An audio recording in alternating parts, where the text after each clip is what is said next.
Part 30, ang pinakamahalagang aral sa journey ko.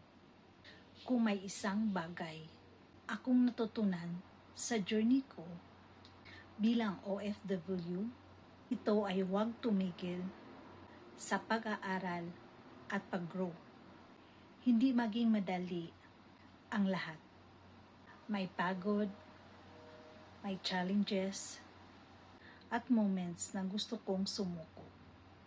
At moments na gusto mong sumuko. Pero natutunan ko, bawat maliit na hakbang ay mahalaga. Ang mahalaga ay patuloy kang natuto, kumilos at naniniwala sa sarili mo. But never stop moving forward. Thank you for following my 30-part series. Follow for next series video.